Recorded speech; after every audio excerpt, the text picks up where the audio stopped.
쌍용차 인수 예정자가 확정됐습니다. KG그룹이 낙점됐는데 KG그룹의 지주사 격인 KG케미칼만 한번 볼까요? 작년 매출액만 4조 9,315억, 거의 5조에 가까웠고 영업이익은 4,670억 이상, 당기순이익은 2,820억 원이었습니다. 그런데 갑자기 인수 경쟁자인 쌍방울 그룹에서 이런 얘기를 합니다. 야 KG, 너네 입찰 담합했잖아. 너네 우리가 가처분 신청할 거니까 그렇게 알아. 이런 건데 와 이거 진짜 상황이 어떻게 흘러가고 있는 걸까요? 그리고 문제가 또 하나 있었죠. 쌍용차 상장 폐지 여부도 중요한 이슈였는데 최근에 한국거래소에서 결단을 내렸습니다. 오늘은 그래서 지금 쌍용차 인수 상황이 어떻게 흘러가고 있는 건지, 앞으로 어떤 게 발목을 잡을지 순서대로 살펴보겠습니다.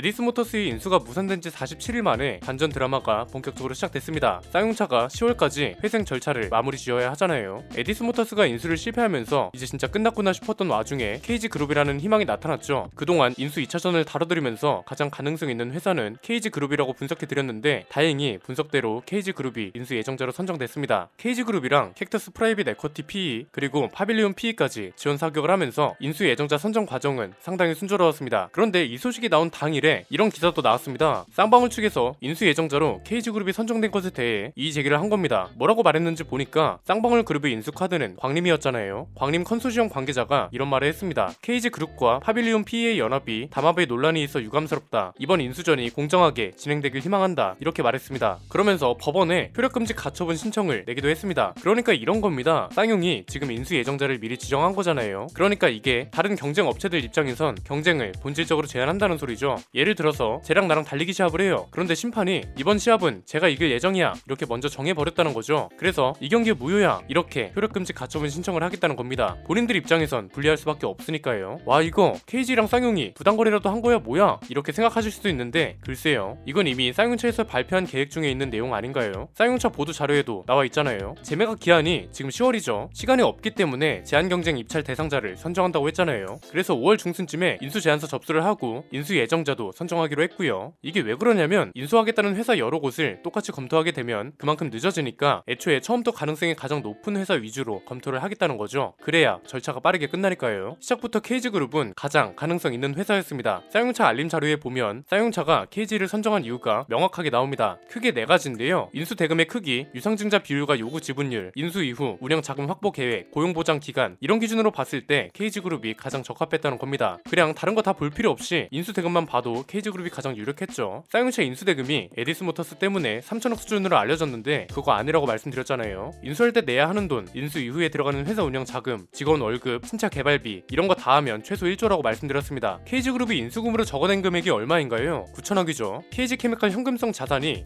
3,600억이고 계열사인 KG ETS 환경에너지 사업부 매각 대금 5천억까지 더해서 자금을 이미 확보한 거잖아요. 쌍용차가 이 인수대금 때문에 에디스모터스랑 사이도 안 좋았던 거 아닌가요? 쌍용차가 진짜 바보가 아닌 이상 인수 대금을 가장 명확하게 제시하고 확실하게 확보한 회사랑 손을 잡는 건 너무 당연한 것 같은데요. 확실히 지금 제시된 내용들만 봐도 에디스모터스보다는 훨씬 인수 절차가 수월해 보입니다. KG는 에디슨처럼 인수 대금 너무 비싸요 깎아주세요 이런 소리도 안 하잖아요. 그런데 아직 끝난 게 아니죠. 지금 이 기세를 몰고 가면 충분히 가능성이 있어 보이긴 하는데 중간중간 변수도 생각해야죠. 일단 제일 큰 변수를 하나 넘기긴 했습니다. 쌍용차의 상장 폐기 위기였죠. 이게 5월 중순에 결정나는 거였잖아요. 지난번 영상에서 쌍용차가 상장 폐지되면 KG도 인수하기가 굉장히 꺼려질 거라고 말씀드렸습니다. 그리고 이 당시 쌍용차를 인수하겠다는 회사들이 일단 확실하게 나온 상태고 쌍용차도 재매각 추진에 적극적이라서 한국거래소가 상장 폐지 결정 기한을 적어도 법정 관리 기간이 끝나는 10월까지는 연장해주지 않을까 이렇게 예상한다고도 말씀드렸습니다. 다행히 영상에서 말씀드린 대로 상황이 흘러가기 시작했습니다. 쌍용차가 상장 폐지 위기를 넘겼습니다. 말씀드렸던 대로 한국거래소가 올해 연말까지 쌍용차 개선 기간을 연장하기로 했고요. 이건 말 그대로 이번이 진짜 마지막 기회니까 모든 걸 해결하라는 거죠. 그런데 이건 제3자로 인해 결정된 운명이고요. 이제는 KG그룹 역량에 거의 모든 게 달려있다고 봐도 됩니다. 오늘 내용은 좀 중요해서 오랜만에 3가지로 정리해보겠습니다. 첫 번째는 채권 변제율입니다. 이게 가장 앞에 있는 이슈이기도 하고 어떻게 보면 가장 중요합니다. 채권 변제율이라는 게 뭔가요? 쌍용차한테 회사를 잘 살리라는 명분으로 돈을 빌려준 채권자들이 있을 거잖아요. 이 사람들한테 갚을 수 있는 돈의 비율을 말하는 겁니다. 에디스모터스가 이 채권 변제율 때문에 발목이 크게 잡혔잖아요. 에디스모터스랑 매각 추진을 할 당시에 쌍용차가 제시한 변제율은 1.75%였습니다. 나는 100만원을 빌려줬는데 17,500원만 정도만 갚겠다는 거고 나머지는 나중에 성공하면 주식으로 갚아줄게 이런 식이었죠. 그래서 채권단이 크게 반발했지만 쌍용차 입장에선 이게 최선이었습니다. 에디슨모터스 인수대금이 3천억밖에 안 되는데 이걸로 회사 운영하기도 벅차잖아요. 그런데 돈을 어떻게 갚겠어요? KG그룹은 인수대금으로 9천억을 적어냈기 때문에 에디슨에 비하면 3배 정도 많은 겁니다. 그런데 문제는 뭔가요? 지금 쌍용차한테 있는 부채만 회생채권이랑 회생담보권이 8,350억, 공익채권이 7,800억, 총 1조 5천억이나 됩니다. 쌍용차를 인수하려면 인수대금 9천억에 쌍용차 부채 1조 5천억까지 확보가 되어야 한다는 거죠. 두 번째는 그래서 신차 계획을 비롯한 비전과 타임라인이 그 어느 때보다 중요하다는 겁니다. 일단 KG그룹 쪽 분위기를 여러 경로를 통해서 알아봤거든요. 지금은 워낙 조심스러운 단계라 KG그룹 쪽도 조심스러워하는 상황이고요. 소비자들이 제일 궁금해하는 건 신차 계획이잖아요. 이것도 아마 지금 한창 시끄러운 이슈가 마무리될 때쯤에 나올 걸로 기대됩니다. 신차 계획이 중요한 이유는 뭔가요? 방금 전에 같이 봤잖아요. 인수대금뿐만 아니라 채권 변제율에 쌍용차가 가지고 있는 빚까지 생각해야 한다고요. 지금 KG그룹이 2조 4천억 정도 되는 돈을 당장 마련하기는 힘듭니다. 이건 결국 신차 계획 같은 걸로 회사 비전을 탄탄하게 만들어서 지속적으로 투자를 받아야 한다는 거고 신차 판매도 꾸준히 상승해야 한다는 거죠. 신차 계획에 대한 내용은 지난번 영상을 참고해주시면 될 것 같고요. 오늘은 다른 얘기를 좀 해보겠습니다. 저는 신차 판매량을 끌어올림과 동시에 쌍용차만의 금융상품 같은 것도 제대로 설계해보는 건 어떨까 싶습니다. 좋은 건 일단 다 따라해보는 것도 방법입니다. 최근에 제가 일시불, 할부, 리스에 대한 내용을 정리해드리면서 언급한 거 있잖아요. 수입차 지주사들이 자동차 판매로 끌어올리는 영업이익률은 2에서 3% 수준인데 금융상품, 흔히 말하는 파이낸스 프로그램 같은 걸로 끌어올리는 영업이익률은 20%나 된다고요. 이게 소비자들 입장에선 최대한 피하는 게 맞는데 냉정하게 보면 기업 입장에선 전혀 피할 이유가 없다는 거죠. 이미 너무 좋은 사례들이 존재합니다. 벤츠랑 BMW만 봐도 파이낸스 프로그램이 너무 잘 돼 있습니다. 국산차는 현대기아차가 있고요. 이 회사들의 좋은 점을 쭉 끌어 모아서 분석하고요. 자동차 판매에 최적화된 상품으로 탄생시키면 판매 촉진도 하면서 수익률도 끌어올릴 수 있는 방법이 될 수 있을 걸로 보입니다. 세 번째는 조금 장기적인 건데요. 이건 회사 내부적인 이야기가 될 것 같습니다. 가장 대표적인 건 구조조정이죠. 실제로 KG그룹도 동부제철 인수 당시에 내부적으로 구조조정을 진행했습니다. 그런데 지금 쌍용차 노조는 완전한 고용 승계를 요구하고 있습니다. 대신 임금을 자진해서 삭감하고 교대 근무도 줄였다는 게 노조 측 입장입니다. 그래서 제가 노조랑 가능하면 빠르게 회담을 가지고 대안을 모색하는 게 좋다고 말씀드린 겁니다. 그래야 여론도 잡아갈 수 있고 확실한 계획이 잡힐 수 있으니까요. 그리고 이건 좀 중장기적인 계획에 포함되면 좋을 것 같은데 공장 설비를 재정비하는 것도 필요할 겁니다. 쌍용차가 박리담의 전략을 가져가고 점유율도 높이려면 공장 생산성도 받쳐줘야 합니다. 이번에 반도체 대란 사태하고 전기차 이슈로 뼈저리게 느낀 거잖아요. 테슬라가 왜 전세계 곳곳에 공장을 계속 짓고 현대차가 왜 미국에 새로운 공장을 짓겠어요. 이제 점유율 싸움이 시작됐다는 거잖아요. 쌍용차는 일단 국내 점유율만 탄탄해도 성공입니다. 일본도 보면 내수 시장만으로 먹고 사는 브랜드가 상당히 많습니다. 심지어 일본은 우리보다 시장이 크긴 하지만 우리나라랑 다르게 내수 자동차 브랜드가 굉장히 많습니다. 그래서 나눠 먹는 게 진짜 많거든요. 한국의 SUV 전문 브랜드라는 타이틀을 가져가는 게 어떻게 보면 진짜 경쟁력이 될 수도 있다는 거죠. 일반적인 도심형 SUV를 크기별로 가져가고 픽업 트럭도 라인업을 늘리고 동시에 이게 안정적으로 자리 잡으면 랭글러처럼 각진 SUV도 라인업별로 갖추면 충분합니다. 그리고 이걸 나중에 전기차로 파생까지 시키면 판매량도 잡아가고 브랜드 정체성까지 모두 잡아갈 수 있는 거잖아요. 이제는 끝일 줄 알았던 쌍용차가 어쨌든 반전 드라마를 써내기 시작했다고 보이고요. 제가 말씀드린 것도 어느 정도 맞아떨어지고 있어서 분석하면서도 굉장히 기분이 좋았습니다. 일단 큰 산도 넘었으니까 지금은 쌍용차도 그렇고 KG그룹도 그렇고 인수전에만 최대한 집중하면 될 것 같습니다. 물론 주식하는 분들은 오늘 말씀드린 내용들을 잘 따져보시고 저희 영상도 계속 보시면서 인수 가능성을 끝까지 지켜보시고요. 타이밍도 잘 따져가면서 투자하시길 바랍니다. 오늘 내용은 여기까지입니다. 저는 김승현 안PD의 스포일러 안PD였습니다. 감사합니다.